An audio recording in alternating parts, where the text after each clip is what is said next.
ഒരു ചെറുപ്പക്കാരൻ മണ്ണിലടിയിലായി എന്നുള്ള വാർത്ത വന്നിട്ട് ഈ രാജ്യത്ത് ആധുനികമായിട്ടുള്ള സാങ്കേതിക വിദ്യകൾ ധാരാളമുണ്ട്. സൈന്യത്തിന്റെ കൈവശം ഇന്ത്യൻ സൈന്യം ലോകത്തിലെ ഏറ്റവും സാങ്കേതിക വൈദഗ്ധ്യമുള്ള സേനകളിൽ ഒന്നാണ്. അവർക്ക് എവിടെ നിന്നും അവിടെയുള്ള സുരക്ഷാ ദൗത്യങ്ങൾ, ആ ദൗത്യങ്ങളിൽ ഏർപ്പെടാൻ കഴിയുന്നവരാണ്. എനിക്ക് നേരിട്ടറിയുന്ന കാര്യമുണ്ട്.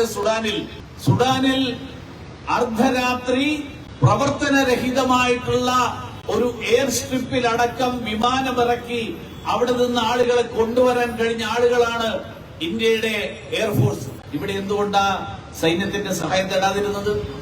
എന്തുകൊണ്ടാ ISROവിന്റെ സൈന്യ സേവനം തേടാതിരുന്നത്? ഉപഗ്രഹങ്ങൾ ഉപയോഗിച്ചുകൊണ്ട് മണ്ണിലടിയിൽ അടക്കം കിടക്കുന്ന വസ്തുക്കൾ എവിടെ കിടക്കുന്നു എന്നുള്ളത് കൃത്യമായിട്ട് കണ്ടെത്താനുള്ള സംവിധാനങ്ങളുണ്ട്. ഈ സംവിധാനങ്ങളൊന്നും വേണ്ടിയില്ല, ഒന്നും ഉപയോഗിച്ചില്ല.